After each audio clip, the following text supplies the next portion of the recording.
కొందరి నేతల స్వార్థం మరికొందరి అధికారుల అవినీతి పర్వం అన్నింటికీ మించి అక్రమార్కుల అడ్డగోలు వ్యవహారం నెల్లూరు నగరవాసులకు తీరని కష్టాలు తెచ్చింది. సవ్యంగా సాగే నీటిపారుదల కాలువను ఆక్రమించి అడ్డుకట్టలు వేయడంతో నేడు నెల్లూరు మూడొంతులు మునిగింది. వారం రోజులుగా కాలనీలు ప్రధాన రోడ్లు జలదిగ్బంధంలో చిక్కుకున్నాయి. దీనిపై మరింత సమాచారం మా ప్రతినిధి నరసింహులు అందిస్తారు.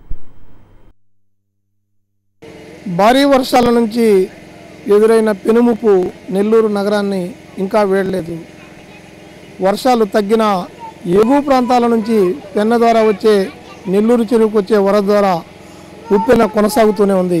ఇంకా దాదాపుగా 4 రోజులైనప్పటికీ ఇంకా అనేక కాలనీలు ప్రధానమైనటువంటి నగరంలో నడిబొడ్డున ఉన్నటువంటి నివాసాలు కూడా ఫస్ట్ ఫ్లోర్ వరకు ఇంకా మునిగే ఉన్నాయి. దాదాపుగా నెల్లూరు చెరువు నుంచి 3500 క్యూసెక్కులకు పైగా ఇటు సప్లై కలుసు కాలువ ద్వారా ఇలా ముందుకు వస్తూ ఉండటంతో మొత్తంగా కూడా ఇక్కడ ఇప్పుడు మునిగి అన్ని కాలనీలు కూడా మునిగిపోయి ఉన్నాయి. ప్రస్తుతం మనం చూస్తున్నాము ఇక్కడ శివగిరి కాలనీ, ఇది నెల్లూరు నగరానికి సమీపంలో ఉన్నటువంటి ముఖ్యంగా ఇక్కడ ప్రధానమైనటువంటి గ్రామదేవత ఉన్నటువంటి ఇరుకల పరమేశ్వరి సమీపంలో ఉన్న కాలనీ ఇది. ఇక్కడ అనేక మంది కూడా ఇప్పటికి కూడా నీళ్లలోనే జీవనం కొనసాగిస్తున్నారు. ముఖ్యంగా ఈ పరిస్థితి ఇక్కడ ఎందుకు వచ్చింది, గతంలో ఎప్పుడన్నా ఇలాంటి పరిస్థితులు ఇక్కడ ఈ శివగిరి కాలనీకి తలెత్తాయనేది నేరుగా ఇక్కడ ఉన్నటువంటి కొందరు ఈ నీళ్ళల్లో ఉన్నటువంటి వాళ్ళని అడిగి తెలుసుకుందాం. సార్ చెప్పండి, ఎప్పుడన్నా ఇలాంటి పరిస్థితి ఇక్కడ వచ్చిందా? గత 15 సంవత్సరాల నుంచి పాలకవర్గము అధికారులు చేసిన పాపానికి ఈరోజు మేము ఈ బాధలు పడుతున్నాము. 40-50 అడుగులున్న కాలువని కుచించి 15 అడుగులు 10 అడుగులు చేసే లోపల అధికారులంతా ఏం చేస్తూ ఉన్నారు? ఏదైనా ఒక ఇల్లు కడతామంటే వచ్చే అధికారులు ఈ విధంగా ఆక్రమిస్తుంటే అధికారులు ఏం చేస్తూ ఉన్నారు, రాజకీయ నాయకులు ఏం చేస్తూ ఉన్నారు? వాళ్ళు చేసిన పాపానికి ఈరోజు మేము బాధ అనిపిస్తూ ఉన్నాము. ఇప్పుడైనా అధికారులు నాయకులు కళ్ళు తెరిచి ఈ యొక్క అక్రమ కట్టడాల కాలువల మీద తొలగించి వాటిని వెడల్పు చేసి రాబోయే రోజుల్లో అయినా ప్రజల్ని కాపాడాలని మేము కోరుకుంటున్నాం.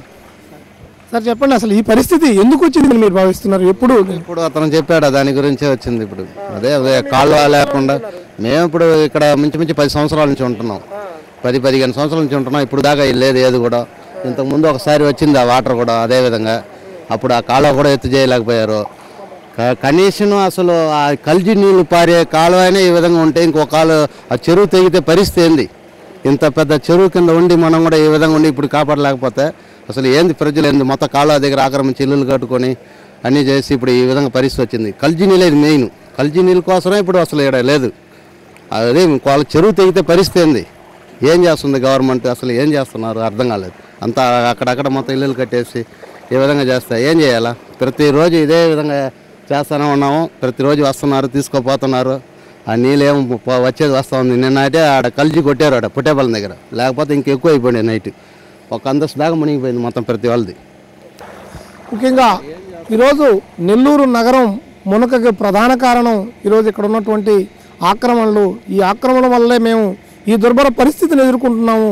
కలుజు నుంచి వెళ్ళేటటువంటి 16 కాలువలను కూడా పూర్తిగా ఆక్రమించి పెద్ద పెద్ద హోటళ్ళు, స్టార్ హోటళ్ళు, నివాస సముదాయాలు, బహుళంతస్తుల భవనాలు అడ్డంగా కలుజు కాలువలకు కట్టడం వల్ల ఆ నీటి ప్రవాహం మొత్తం మా మీద పడి ఈరోజు మేము ఈ ఇబ్బందులు ఎదుర్కోవాల్సి వస్తుంది. ఎప్పటికైనా పాలకపక్షం చేస్తున్నటువంటి పాలకపక్షం ఈ రోజుకైనా ఈ ఆక్రమణలు తొలగించి భవిష్యత్తులో ఎలాంటి ఉపద్రవం తమ మీదకు రాకుండా చూడాలని చెప్పి నెల్లూరు నగరవాసులు కోరుతున్నారు. ఇది నెల్లూరు నగరంలో కలుజు ప్రభావిత ప్రాంతాల్లో స్థానికుల యొక్క అభిప్రాయం. కెమెరా పర్సన్ విజయ్తో నరసింహులు, HMTV నెల్లూరు. భారీ వర్షాలకు నష్టపోయిన ఏపీని ఆదుకునేందుకు కేంద్రం సాయం చేయాలని సీఎం చంద్రబాబు నాయుడు కేంద్రానికి లేఖ రాశారు.